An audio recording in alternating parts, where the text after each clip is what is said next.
Hey guys, Hecon's here with another World of Warcraft gold making guide. Today we're going to be going over my favorite way to make gold, which is to flip bind on equip items. I'll also cover some basic principles, which will give you a better understanding of how markets work and allow you to play the auction house with not just BOEs but virtually any commodity. The two main reasons why I flip BOEs are 1. It's extremely lucrative, and 2. It doesn't require very much time commitment. I spend 10 to 15 minutes each day, and I wake up to tens to hundreds of thousands of gold in my mail. I simply check the auction house when I wake up and before I go to bed, identify any opportunities for flips, then buy and relist the BOEs. The obvious barrier to entry is that not everyone can afford to try and flip BOEs. They do not have the gold bankroll to back it up. However, we'll be exploring some strategies we can employ to start with a smaller position size until your gold equity and skill level are both at a point where you can scale up. I would also advise against using any gold you need to be liquid or that you can't afford to lose. While very lucrative, you're only rewarded for taking on a lot of risk. Additionally, for the amount of risk that is involved, I try to only be involved in flips which I can reasonably expect to make double or triple my gold back on. You can settle for less if you're able to take advantage of more frequent, high velocity flips. To play the auction house successfully, you should have a grasp of how buyers and sellers behave and how they interact with one another. So to start, we're going to be looking at perhaps the most fundamental concept of economics and the backbone of a market economy, supply and demand.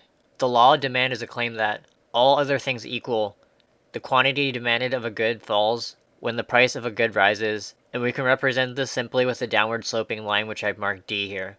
We find this to be true with most commodities on the auction house. The more expensive an item is, less people will want to purchase it at that high price, since that represents a higher opportunity cost. As a result, people will naturally avoid buying something that will force them to forego the consumption of something else that they value more. On the other side, we have the law of supply, which is a claim that, all other things equal, the quantity supplied of a good rises when the price of the good rises, and we can represent this with an upward sloping line which I've marked S here. We find this to be true as well, because more people will be motivated to farm and supply the auction house when prices are high, because selling a higher quantity at a higher price increases revenue. Having looked at both supply and demand separately, we can combine them to determine the equilibrium quantity of a good sold in a market and its price. This is simply where the two lines intersect, or where the quantity supplied equals the quantity demanded. At this point, buyers have bought all they want to buy, and sellers have sold all they want to sell. However, we find that markets are generally inefficient and do not always operate at this equilibrium.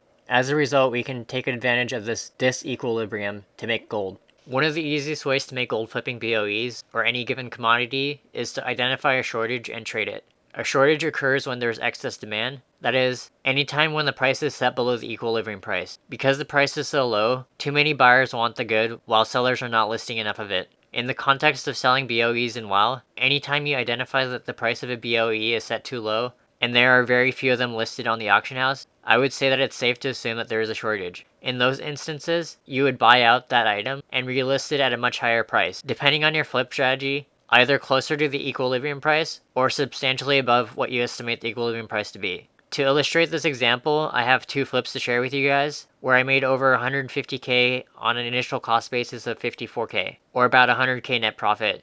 Before we look at our flips, a small disclaimer, the following flips I've decided to share with you guys in this video, as well as trading ideas discussed, are for demonstration purposes only and are not recommendations. Flipping BOEs carries a high degree of risk and is not suitable for all players. So in this clip, we've identified a couple of BOEs that are selling far below the market price and what we suspect the equilibrium price to be. We found a Damar's Ring of Amore, as well as a Talisman of Jamal Lightheart for only 20k gold.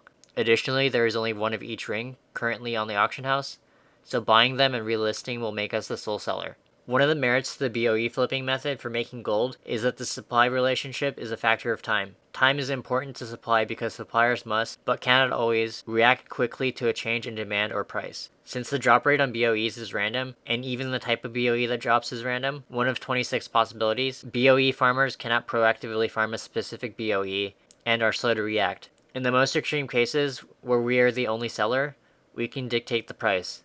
As long as our price is within reason, and there's at least one buyer willing to pay it, we profit from the difference by simply relisting an item at a higher price. The talisman that we purchased for 20k gold sold easily for our asking price of 75k, or 71.2k after the auction house cut, netting us a profit of 51.2k gold.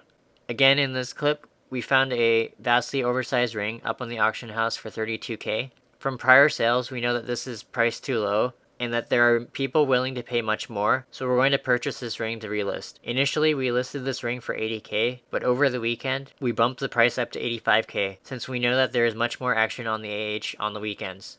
Again, we sold it for our asking price of 85k, or 80.7k after the auction house cut. This netted us a total 48k gold. As you can see, you can flip BOEs like this with very little initial gold investment. I picked up both BOEs for 20k and 32k, respectively, and easily tripled my gold on the talisman and doubled it on the vastly oversized ring in a matter of days. So now you may be asking what we should do in instances where a given commodity is priced too high, and it doesn't seem like many are selling. This is generally thought of as a surplus, or when the market price is above the equilibrium price, and as a result, the quantity supplied exceeds the quantity demanded. While we do not want to purchase anything at this high price, and are sit on hands for the most part, this still represents an opportunity for us, since sellers will react and will try to increase their sales by cutting the price, sometimes so drastically that it is well below the equilibrium price when it is relisted. In these instances, you just want to see how the sellers react to their BOE inventory that is not moving, then pick them up to flip if they are relisted too low.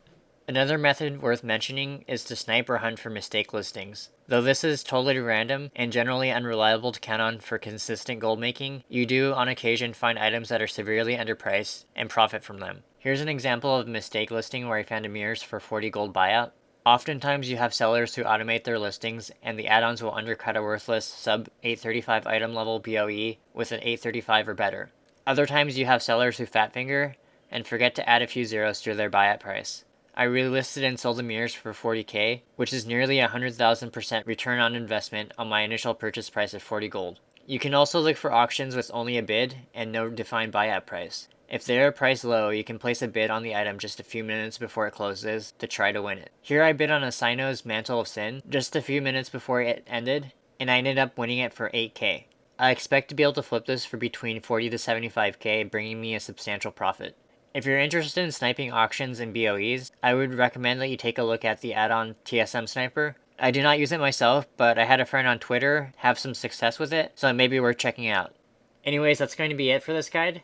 Remember that if you're still new to flipping BOEs, make sure to start small, then ramp up. In no time you'll go from making tens of thousands of gold each day to hundreds of thousands, maybe even a million plus depending on your realm's market conditions. Best of luck to you and happy gold making. If you enjoyed this video, please make sure to give it a like. If you'd like to see more guides and random videos from me, please be sure to subscribe to my channel.